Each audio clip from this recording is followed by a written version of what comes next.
Hi friends, இன்றைக்கி நம்ம இந்த வீடியோவில் சுவையான மலாய் கோபி எப்படி செய்கிறதுன்றதை பற்றி பார்க்கலாம்.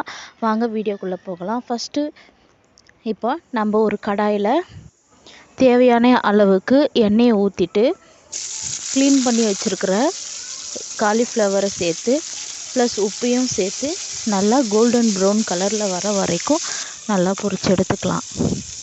பாருங்கள், கோல்டன் ப்ரௌன் கலர் வந்துடுச்சு. இப்போ நான் ஒரு கேப்சிகம் கட் பண்ணி வச்சுருக்கேன், அதை சேர்த்துக்கிறேன். ஒரு கேரட்டை கட் பண்ணி வச்சுருக்கேன், அதையும் சேர்த்துக்கிறேன். சேர்த்துட்டு நல்லா கலந்து விட்டுக்கலாம். இப்போ ஒரு வெங்காயம், ஒரு பச்சை மிளகாய் கட் பண்ணி வச்சுருக்கேன், ஸோ அதையும் மிக்ஸ் பண்ணிக்கலாம். சேர்த்து நல்லா கலந்து விட்டுக்கலாம். கலந்து விட்டாச்சு. இப்போது நான் 2 tablespoon tomato sauce add பண்ணிக்கிறேன்.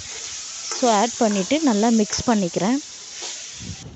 மிக்ஸ் பண்ணதுக்கப்புறம் 2 டேபிள் ஸ்பூன் மலாய் சேர்த்து நல்லா மிக்ஸ் பண்ணிக்கலாம். நல்லா மிக்ஸ் பண்ணியாச்சு. இப்போது நான் 1/4 டீஸ்பூன் சில்லி பவுட்ரு சேர்த்துக்கிறேன். சேர்த்துட்டு அதையும் நல்லா கலந்து விட்டுக்கிறேன். நல்லா கலந்து விட்டதுக்கப்புறம் ஒரு 15 மினிட்ஸ் மூடி வச்சு குக் பண்ணிக்கலாம். 15 மினிட்ஸ் ஆயிடுச்சு. இப்போ நமக்கு 75% வெந்துடுச்சு. இப்போது கலந்து விட்டதுக்கப்புறம் ஒரு 10 நிமிஷம் குக் பண்ணிக்கலாம். குக் ஆகிடுச்சு நல்லா. இப்போ கறிவேப்பிலையை தூவி நல்லா மிக்ஸ் பண்ணிக்கலாம். நல்லா மிக்ஸ் பண்ணியாச்சு. இப்போ நமக்கு சுவையான மலாய் கோபி ரெடி ஆகிடுச்சு. நீங்களும் உங்கள் வீட்டில் ட்ரை பண்ணி பாருங்கள். 10 சப்பாத்தினாலும் பத்தாது, அவ்வளோ ஒரு டேஸ்டியாக எம்மியாக இருக்கும்.